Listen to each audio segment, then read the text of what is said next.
سلامونه او نیکې هیلې هیلهمند یم چې جوړ او روغ به یاست. یو ښه خبر دا دی چې ایران غواړي د افغانستان د لارې د چین سره خپل ځان وصل کړي. نن په دغه ویډیو کې تاسو ته وایم چې د ایران وصل کېدل د چین سره د افغانستان د لارې څه معنا لري او څه ګټه لري او د افغانستان راتلونکی به څه ډول کېږي. په دې هکله باندې په څو ویډیوګانو کې موږ خبرې کړې دي چې ستر کم موږ کولی سو چې د واخان دهلیز چې دی هغه د اروپا سره ونښلوي او د دې نښلېدو سره اروپا ته افغانستان ته څه ګټې دي څه نه دي څو پر موضوع باندې خبرې کوو. تر اضافه خبرې تېرې شو. په تېرو ویډیو کې مې تاسو ته د واخان په هکله باندې خبرې وکړې. که څه د واخان په هکله باندې څو ویډیوګانې باندې خبرې مو کړې وه، خو تېرو ویډیو کې مې تاسو ته وویل چې د واخان د خلاصېدلو سره افغانستان کې څه ګټې دي څه نه دي، دا مې ټول حق په هغه ویډیو کې ویلي، هغه په چینل کې شته، هغه ولاړ شئ وګورئ. اوس د خبره دا ده چې پخوا ما تاسو ته دا وویل، ما ویل که د واخان لاره جوړېږي او موږ د چین سره خپل سوداګریزې اړیکې جوړوو، که حد اقل موږ وسو کړی په د ورځ د خوا یو یا دوه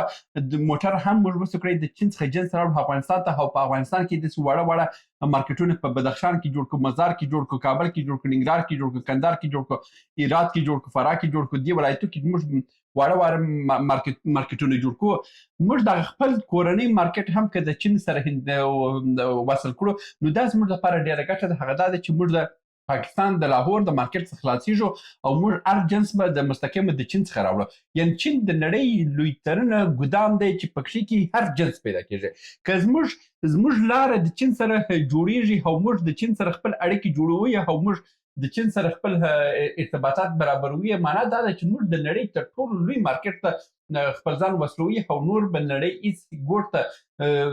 د نړۍ هېڅ هېواد ته ضرورت ونه لرو. که هره ستونزه کېږي موږ کولی سو د چین په مارکیټ کې حل کړو. اوس د دغه خبرې سره چې دا خبره تازه سوې ده چې ویلي کې چې د واخان لاره خلاصېږي، د واخان د لارې د خلاصېدو د خبرو سره ایران وایي چې موږ اوس کولی سو چې د افغانستان د لارې خپل ځان د چین سره وصل کړو. نو ایران په دغه لټه کې دی چې د کوم ریل چې اوس راغلی دی د مشهد له لارې هرات ته راغلی دی او همدغه ریل واخلو د داسې د هرات څخه یوسو مزار شریف ته، د مزار شریف څخه اوس مهال چې د ازبکستان څخه چې کوم ریل راځي په هم د چین څخه، نو هغه څه اوس ګټه واخلو. که بیا سبا ورځې کې د واخان دروازه خلاصېږي، مستقیمه د دې لارې څخه موږ د چین سره خپل ارتباطات جوړ کړو. دا په اصل کې یوازې د ایران خبره نه ده. ما تاسو ته ویلو مال چې کله هم چین راځي داسې افغانستان ته راځي او ایران ته ځان ورسولو، چې کله هم ځان ایران ته ورسولو، ایران ته رسیدو سره ګوره عربو ته د چین دروازه خلاص وه، افریقا ته د چین دروازه خلاص وه، اروپا ته د چین دروازه خلاص وه او دلته د اسیا نور هیوادو ته لارې خلاصېږي. یعنې دغه ټول هیوادونه به نور د ایران سره خپل اړیکې جوړوي او د دې سره چې اړیکې جوړه کړې دا به بیرته افغانستان ته راځي. یعنی موږ به جوړ سو د نړۍ یو ترانزیتي ترافیکي مارکیټ جوړ سو چې هر موټر چې هغه د اروپا څخه هم جنس اخلي د همدې ډول به د ریل څخه راځي په افغانستان باندې تېرېږي او چین ته به ځي او بیا د دې خو لارې څخه چې کله هم راځي بیا دلته د چابهار له لارې موږ کولی سو هند ته هم وصل سو، عربو ته هم وصل سو، همدا ډول د بل لارې څخه افریقا ته هم وصل سو. نو دا د ابریشم شارک دی چې کله هم دا کار تر سره سو، دا د افغانستان لپاره لوی کار دی. په حقیقت کې ایرانیان په دې فکر کې نه دي چې دوی وسې کړی د چین سره خپل ارتباطات د افغانستان د لارې جوړ کړي. په اصل کې چې ایرانیان په دې لټه کې دي چې د اروپا چې د خپل تر انحصار لاندې راوړي، چې کله هم د اروپا لاره پر ایران باندې خلاص وه او داسې چین ته وصل سوه او د چین هم هغه ریل چې حدوداً په ساعت کې 400 کیلومتره 400 کیلومتر تر 1500 کیلومتره سرعت چې لري هغه ریل په دې لاره باندې واچوي، یعنې په څو ساعتونو کې دی اروپا ته ځان ورسوي. یعنې یو جنس چې پخوا به د چین څخه حرکت کولو د 20 ورځې څخه تر 10 ورځې وخت یې نه لري تر څو اروپا ته ورسېږي په کښتو کې. اوس هماغه جنس به د دې لارې څخه په تیز ریلي باندې چې 400 تر 1500 کیلومتره سرعت دی په هماغه ریل باندې دی په یوه ورځ کې اروپا ته رسوي. نو اروپا چې داسې لنډه لاره ځان ته پیدا کړي، اروپا مجبوره ده چې نور د ایران خواهشات ومني او د ایران په ضد باندې اقدام ونه کړي. او ایران هم اصلي هدف یې همدغه دی چې اروپا خپل تر کنټرول لاندې راوړی چې کله هم خپل تر کنټرول لاندې راوړل د چین لاره چې ورباندې جوړ شوه بیا ایران وایي چې د دې لارې څخه زه خپل تیل هم اروپا ته استولی سم او د اروپا په اروپا باندې بندیزونه هم لګولی سم په اروپا باندې فشارونه هم راوړلی سم هر کار کولی سم او د بل لارې پر هره به راوړلی سم نو ایران چې دی دلته یو استراتیژیک رول لوبولی سي او ایران چې دی د دغه استراتیژیک رول دپاره غواړي چې پر افغانستان باندې ریل وغځوي او هغه هم د چین سره پر ځان وصل کړي د دې وصلېدو سره افغانستان کې تاسو ته وایم چې دا یو د نړۍ یو تر ټولو قوي ترانسپورتي هب جوړیږي چې هغه ما تاسو ته ویلي چې عرب به هم د افغانستان له لارې ځان رسوي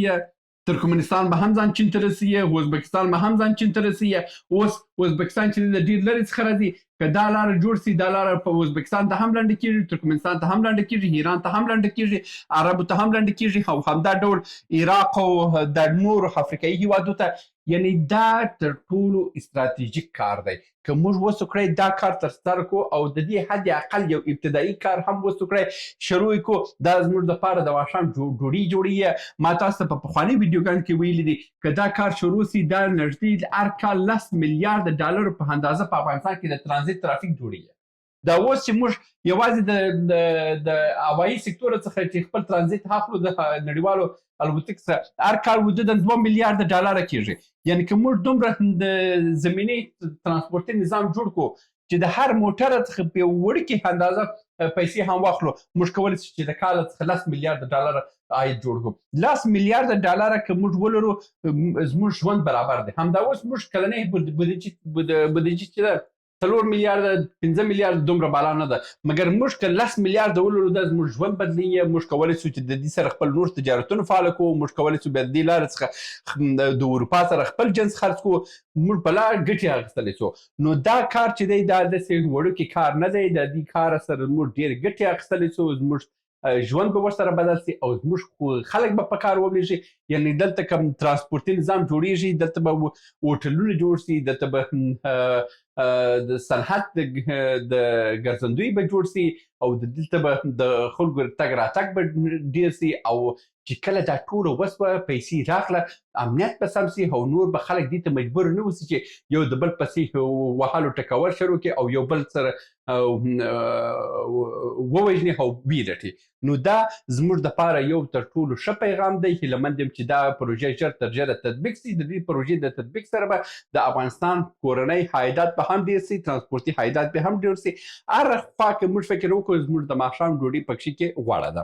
نو هیلهمند یم چې دا پروژه ژر تر ژره تطبیق سي او زموږ ولسونه د دې پروژې څخه ګټه واخلي دا و درنه ویډیو هیلهمند دی چې اوس هم ترلاسه کړي تر بیا هم په الله سپارم ښې چارې سلامونه موږ ډېر موضوعات جوړ کړي دي که سیاسي موضوعات غواړئ ووینئ نو دلته کلیک کړئ او که غواړئ اقتصادي موضوعات وګورئ نو دلته کلیک کړئ او که غواړئ چې د تل لپاره راسره واوسئ نو دلته کلیک کړئ او چینل سبسکرایب کړئ مننه